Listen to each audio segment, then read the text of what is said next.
Don Bluth's 1986 animated film An American Tail tells the story of a young Jewish-Russian immigrant, Fievel Mouskowitz, who is separated from his family during their journey to America while fleeing the Tsar's Cossack pogroms in 1885.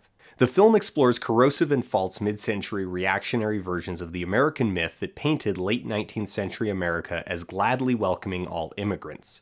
These revisionist myths largely propagated throughout the 1950s, 60s, and 70s in an attempt at bulwarking coalitions of Italian, Polish, and Irish Americans, ethnic groups that were routinely considered non-white prior to World War II, against the gains of black Americans in the civil rights movement.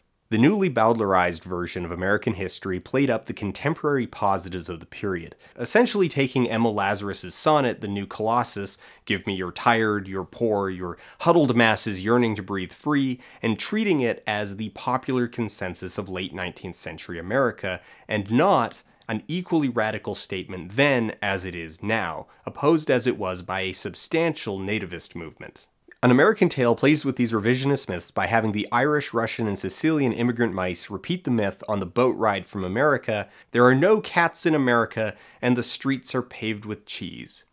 Cats being synecdoche for racism, exploitation, and the predator class as a whole within the movie's metaphor. However, when the immigrant mice arrive in America, they discover that not only are there cats in America, America is full to the tits with cats.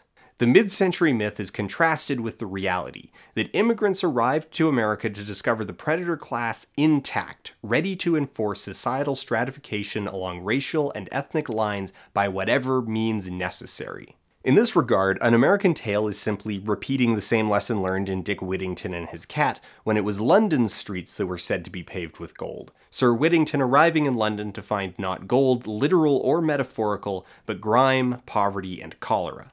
However, An American Tail fumbles its metaphor at the end. Well, the climax of the film, where the cats are driven into the sea in an allusion to the biblical demon Legion, can be seen as aspirational or instructive, it is more likely to be read as its own form of revisionism. Though An American Tail suggests that the predator class was a reality of American life, confronting one form of revisionism, the emphasis is on was, suggesting it is one of the past, a demon driven into the ocean a century earlier.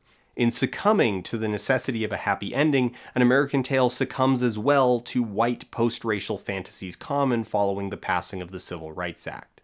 Still, while the ending of the film may be overly simplistic, An American Tail is unique among children's media for its willingness to depict the crowding, squalor, exploitation, and abuse that immigrants faced. The film even includes commentary on the internal racial aggression of the underclass via the use of names in how Fievel's ally Tony, a second or third generation Italian immigrant himself, all but refuses to use Fievel's given name, preferentially calling him Philly, an act that recreates the structural suppression of culture seen when the Mouskowitzes arrive at immigration and Tanya's name is changed to Tilly by the immigration clerk. Aside from these thematic elements, the film itself is a bit of a drag despite its short runtime. Around the midpoint of the film, the story grinds to a halt and Fievel spends an inordinate amount of time futzing around with the vegetarian cat Tiger. While Tiger as an idea reflects the thematic beat that it's not species that defines evil, but behavior, Tiger being a member of the predator class with no instinct for predation, his role in the film is largely to consume time with the comedy stylings of Dom DeLuise.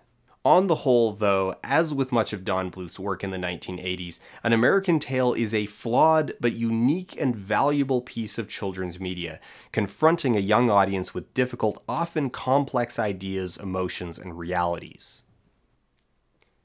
And 21 years later, it was made into one of the worst video games ever.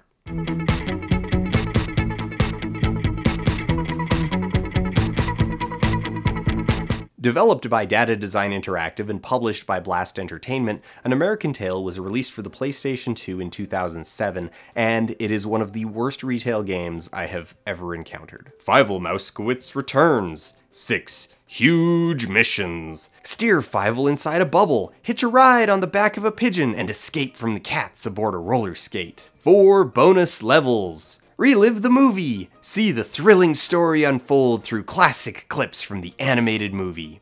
Let's get started. Before these 6 huge missions and 4 bonus levels commence, we're treated to the menu where a dead-eyed digital simulacrum of Fievel Mousekewitz stands as a grim portent of things to come. Entering a new game, we get a short clip from the opening of the film, Fievel running from the Cossack cat and the family boarding the ship that will take them across the Atlantic to America.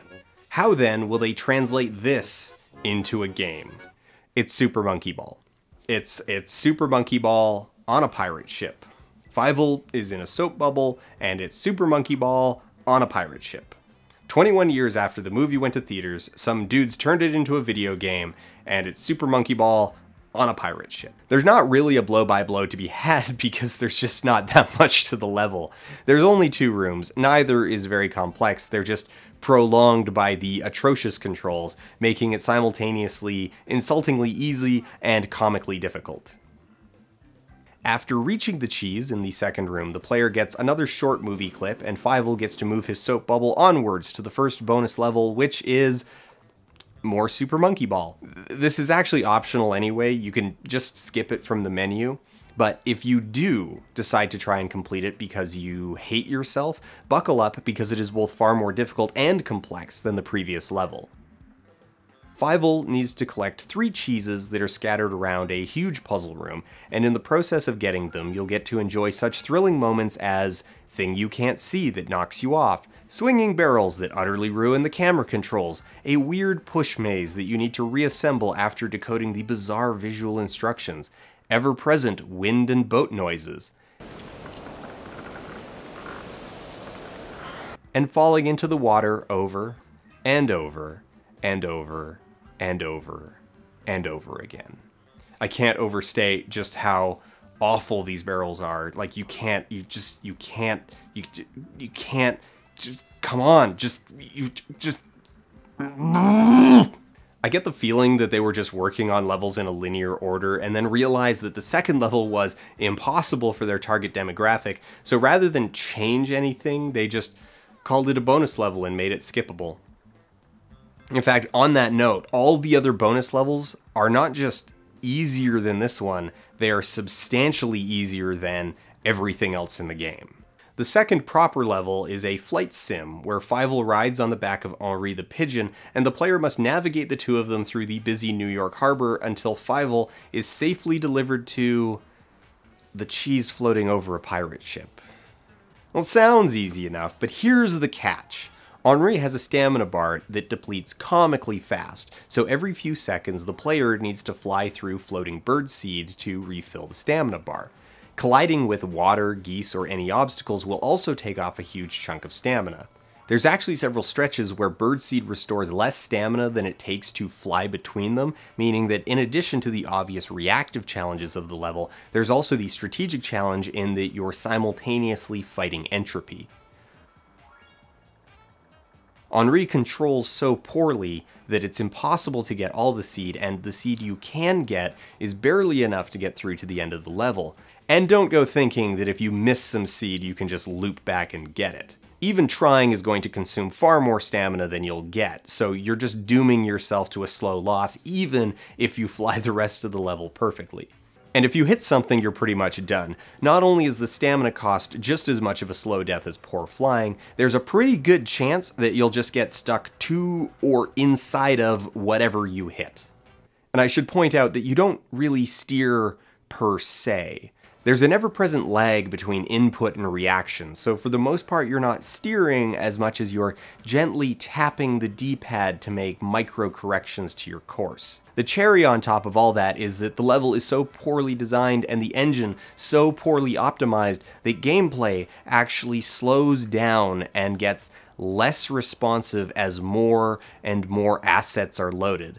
So not only is the path getting harder with narrower passages and tighter turns, the fundamental interaction is getting more and more difficult as the game chugs to a crawl and inputs take longer and longer to register. And the whole time, you've got this music?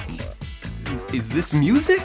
I mean, yes, technically, Because the game was made as cheaply as possible, none of the music from the film was licensed, so rather than having the film's score or any of the original songs or even sound-alikes, the levels are all populated with bizarre, tonally inappropriate, royalty-free pop jazz music.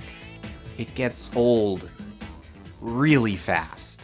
Assuming you manage to eventually get to the cheese on the pirate ship, the next bonus level consists of Fievel floating down between laundry, like that one small moment in the movie. This is a bit more of what I would expect from a game made for 6-year-olds. It's short and pretty easy, but you can still fail, so you need to at least try, but after the previous level, I'm not sure any 6-year-old is ever getting here. Anyway, if you want the pro strats for this absurdly easy minigame, you can use circle and X to brake or speed up, and I highly recommend you press X to get this over with as fast as possible. For level 3, Fievel is stuck in the street and needs to collect 16 cheeses to advance while dodging humans and horses. The hardest part of this level is fighting against the camera angle. It's so close to the ground that the open manholes are basically invisible, and it's nigh impossible to accurately gauge depth. Like here, I feel like I should be on this cheese, but I'm not. I'm still in front of it. Anyway, it's still not difficult. The next bonus level is just more falling, except now it's at night.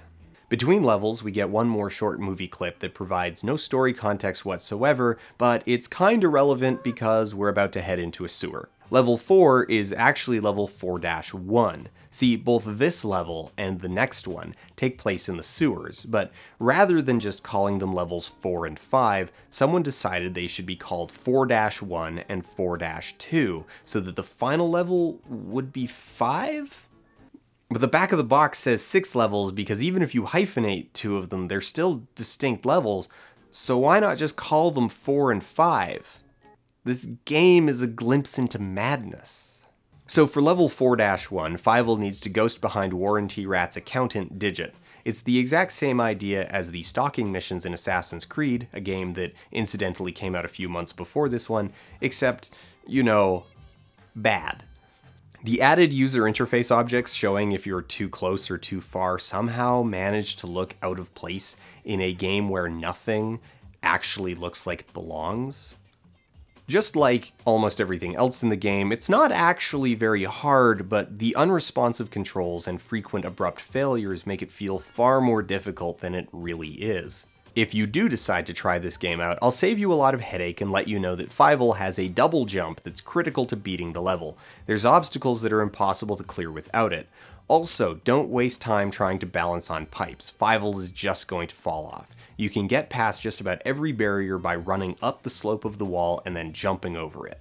Once you make it to the cheese at the end of the level, it's on to the bonus level, which is more falling just in a sewer. To be fair, this bonus level does escalate the difficulty from the previous levels with the addition of moving spikes and pipes that spray poison gas.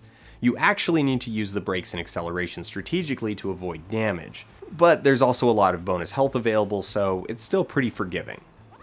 Again, these bonus levels are the only part that really feels age appropriate to the target market. Now level 4-2. Honestly, after the flying level where the game slowly chokes and dies on its own assets, I didn't think the game had any more surprises for me. I mean, how could it top that? Well, how about a physics-based downhill racer that controls about as well as an actual mouse riding a roller skate down a sewer pipe? Just like Henri, the roller skate that Fievel rides is so temperamental that you're not steering as much as you're just gently nudging as a suggestion of where to go. Even being really light on the controls, it's still super easy to skid out and jackknife the roller skate. Oh, and a bizarre detail that's not super obvious from the footage, but the directional controls are oriented to the pipe, not the skate. So once the skate turns more than 90 degrees sideways, the controls flip. Left becomes right and right becomes left. But as you try to turn back around, they flip again once you're mostly facing forwards, making it super easy to just get stuck sideways and stall out. Also, there's no accelerator. Fievel has no way of gaining velocity except rolling down a hill, so if the skate glances off a pipe and loses momentum, it's entirely possible to get stuck in a position where the skate just rolls back and forth between two small lumps in the terrain that it can't quite get over until the cats catch up to Fievel and you fail back to the start of the level. Should you escape Warranty Rat and make it to the cheese, it's on to the 6th and final level, Level 5. An auto-scroller where the player steers the Mouse of Minsk and chases the cats off the pier. And I have to say, I do not use that word lightly.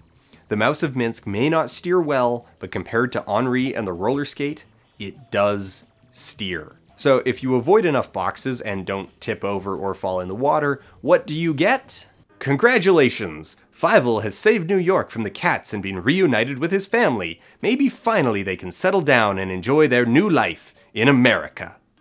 Roll credits. That's it. Not even a movie clip. There are, in total, 87 seconds of the actual film in the game. Relive the movie! See the thrilling story unfold through classic clips from the animated movie. Now, many of you, connoisseurs of bad video games, you may be wondering why, nay, how, you have never heard of this before, and it's because this game is surprisingly rare. It was only released in Europe, Australia, and New Zealand as a budget title for the PlayStation 2 at a time when retailers were quickly pivoting to the newly released PlayStation 3 and Xbox 360. So it wasn't exactly a massive distribution in the first place, and it's only available in PAL video format, so it's not impossible to find, but it's hardly cluttering up pawn shops like sports titles of years past. In fact, it was actually a bit of an ordeal for me to get a working copy. Just to add to the cheapness, the game is printed on CDs, not DVDs, which would explain why there's only a whopping 87 seconds of movie footage in the game. Now, being CD-based wasn't super uncommon for PlayStation 2 games, but they're somewhat notorious for not working properly, and this was the problem I was having. My PAL PlayStation would read DVD-based games just fine, but not An American Tail, which was the only CD-based game I had available. Now, just to explain this, when playing a CD-based game, the PlayStation 2 needs to adjust the focal distance of its laser and run the disk drive's motor at a much higher RPM than what is used for DVD games. As a result, the two most common points of failure are that the CD setting for the laser falls out of position, or the disc spins too fast and slips inside the disc tray because the stopper doesn't have a tight enough grip. A commonly recommended solution for disc slipping is what's called the tape trick. The idea is to put a few short strips of tape on the top of the disc, giving the stopper extra grip. So I tried this since it's a pretty simple home hack, and something went wrong. The tape got caught inside the drive, though it didn't damage the PlayStation at all, and when I took the game out of the tray, the tape had actually peeled off the label and the reflective aluminum layer underneath, because the game is printed on super cheap CDs where the label is screen printed directly onto the back of the reflective layer with no protective plastic or lacquer backing in between. This isn't unheard of, it's just the video game equivalent of a pulp novel printed on low quality paper and bound with cheap glue that dries out and cracks. So the game is uncommon, it's region locked, and it's fragile. And I have 2 copies now. Whatever one of them works. So, why? Why part 1? Why does this exist? The simple answer is money. I wish there were a deeper story here, but that's really it. The game is exactly what it looks like. A cheaply made product shoveled out at a budget price using a recognizable franchise to draw at least a modicum of attention. Blast Entertainment was a London-based publisher and development studio focused on cheaply made budget games, usually leveraging an older, less popular, or forgotten movie license like Waterhorse, Legend of the Deep, Charlotte's Web, Lassie, Dr. Dolittle, Home Alone, Babe, Beverly Hills Cop, Jumanji, Xena Warrior Princess, and Top Gun. Most of these games coming out years or decades after their respective properties. Data Design Interactive, similarly, was a shovelware developer, though licensed games were more the exception than the rule in their library. Like, you maybe remember them for Ninja Bread Man, but probably not. According to producer Stuart Green's LinkedIn page, Data Design Interactive was the leading publisher of Nintendo Wii titles, with 28 titles developed and published in a single year. Well, he doesn't say what year that was, and I have no easy means to verify that information. I'm going to take him at his word because why would you brag about that? The other producer, Mark Gemmell, currently works for Pickpock, making microtransaction stuffed cow clicker games. Now, why part 2? Why care? I wanted to share this with you, not because it's important or good or an underrated gem, but because it's none of those things. This game is bad. It's cheaply made, it's difficult to find, it's largely forgotten, it's not fun, and for all those reasons, it's likely to vanish entirely. And that's why I wanted to preserve it. I believe in the value of failed art. Art that is driven by carelessness, by unchecked and untalented ego, by spectacularly low-stakes greed. It has a tendency to be novel, to be unpredictable in a way that deliberate art never can. This is why it's so much fun to watch bad movies. No one would ever make this game on purpose. Something in the creative process needs to be fundamentally broken to get to this point. If you were going to sit down 2 decades later to make a game out of An American Tail because you actually cared about the movie and you cared about making a game, you're not going to churn out a hodgepodge series of disconnected mini-games that don't work well. It is not simply a lack of time or money that produces something like An American Tail the video game, but a profound lack of caring. The end product of that broken process isn't worth playing for its own merits, but it is worth playing because it's worth remembering. So thank you all for coming along. I hope you all have shared in my epicaricacy, the joy of looking on something bad.